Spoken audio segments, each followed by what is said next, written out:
My powers come from discipline, patience, control. From a tale once told by Captain Harton on our journey to Lagan's Isle. From the ancestral power revealed to me in the forgotten ship of my forefathers outside of Sarethka. But my journey didn't begin at sea. When darkness nearly took me, I saw a vision of the blood-choked alleys of my childhood home, Majelka and Serik, showing me the arts of Shadow Daggers, unseen strikes, detonating inward, always critical. That lesson became a part of my destiny, now passed on to you. Shadow Daggers scale through the same melee damage that empowers everything else. Lethal Mirage is the instrument of choice, but not in its original form. The Black Blade of Chaos alters it fundamentally. The attack becomes shorter, quicker, more willing to be repeated. Its cooldown is no longer something endured, it's something consumed, rapidly refunded through melee hits. And because this build delivers an overwhelming number of melee strikes, the cooldown collapses, allowing Lethal Mirage to be repeated in rapid succession. For that, I bind the ritual with 2 rings drawn from Penumbra. Each ring grants a 50% chance to apply a Shadow Dagger on hit with Lethal Mirage. Worn together, probability disappears. Every strike applies a dagger. Every repetition pushes the counter closer to execution. There is no redundancy here. No replaceable piece. The Black Blade of Chaos, claimed only from the Harbinger of Chaos after Lagan's fall or from Aberoth himself, and the Penumbra rings wrestled from the Crimson Blade within the Champions Colosseum Woven Echo, are not trophies, they are the ritual. Without them, I falter. With them, there is inevitability. But inevitability does not emerge on its own. Like where this is going? Feel free to click the thumbs up like button. Captain Harton spoke of fishermen, my ancestors, feared even by armies, and on their forgotten ship I saw their power. Ancient nets so powerful they could immobilize the strongest of foes. I wrapped the nets in traps, enabling me to throw multiple nets in a single throw. The trap waits, patient and unseen. When it triggers, it does not merely restrain, it becomes violent. The trap strikes with puncture itself, driving the blade into the target automatically. Each of those strikes applies a stack of Shadow Daggers, even before I take another step.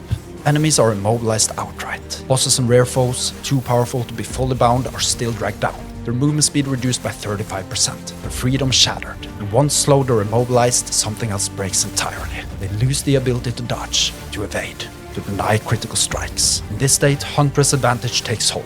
10% more global damage and 20% increased throwing attack speed, all earned simply by enforcing restraint. And whenever a net is triggered, Smoke Bomb is called forth. And because Smoke Bomb's cooldown has been deliberately reduced through cloaked incursion, this transition happens constantly, every few seconds, without pause or hesitation.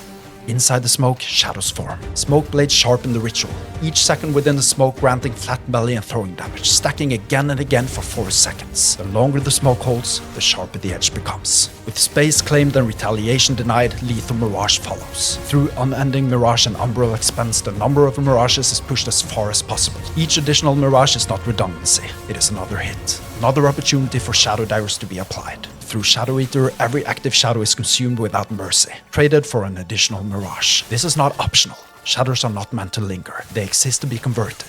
Each one sacrificed to force the world to experience the same attack again. And when enemies bleed, as they always do, Rive sharpens the blade further. Each bleed stack on the enemy grants 10% more multiplicative critical strike chance. It climbs sky high, compounding certainty atop certainty. And within each Mirage, something else stirs. A 9% chance for Shadow Cascade to erupt from the Mirages themselves.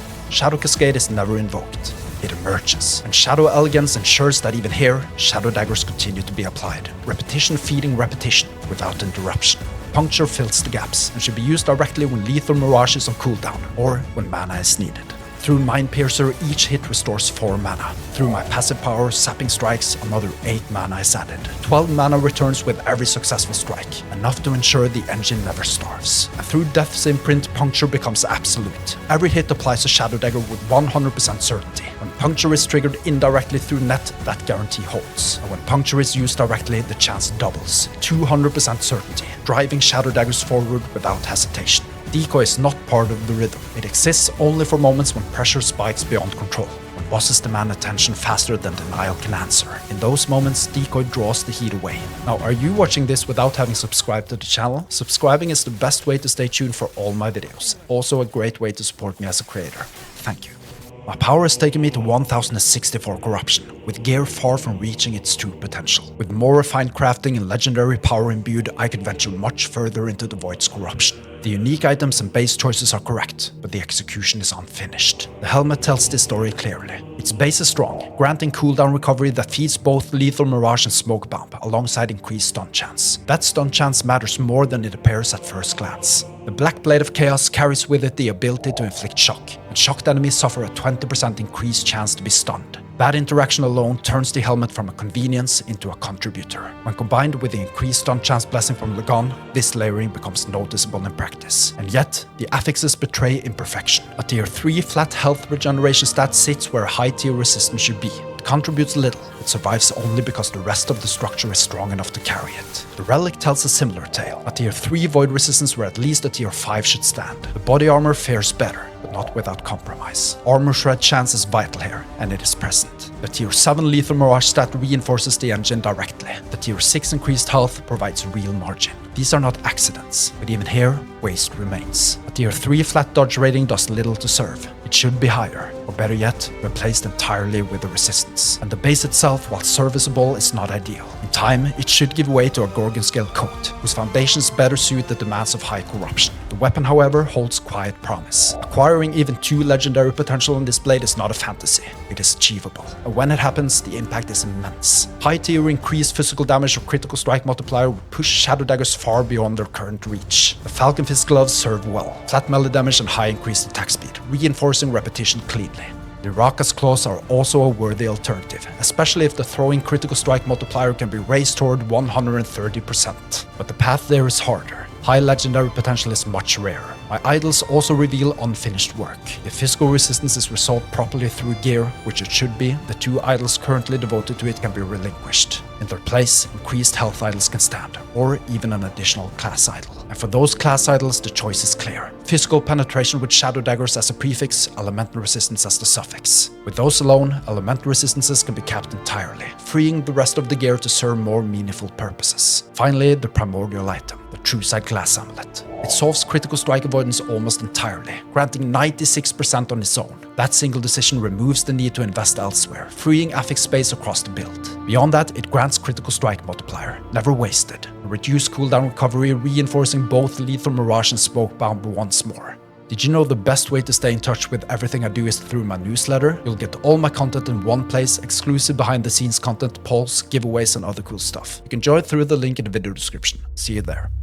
These are the steps that should be followed when leveling and ascending to the true power. At level 4, the first specialization is claimed. Flurry is awakened. Not because it resembles the final form, but because it provides momentum when nothing else yet can. At level 8, movement is shaped. Shift is specialized, not as an escape, but as preparation. The node that unleashes Shadow Cascade on use is taken deliberately. As soon as Shadow Cascade itself is unlocked, it is immediately specialized. The Shadow Daggers node is etched without hesitation. It is used to erase larger packs, while Flurry remains the tool of choice for focused single-target pressure. When Lethal Mirage becomes available, it is specialized as well, even though the ritual is not yet ready to wield it fully. It is used whenever its cooldown allows. It is present, but not yet sovereign. Soon after, Net is unlocked and specialized. But it is not used, it is prepared. Everything converges at level 72, the moment the Black Blade of Chaos can finally be wielded. Flurry is cast aside, its role fulfilled, and replaced by Puncture. Shift follows, relinquished in favor of Smoke Bomb. Temporary tools fall away, the final structure emerges. Destiny answers.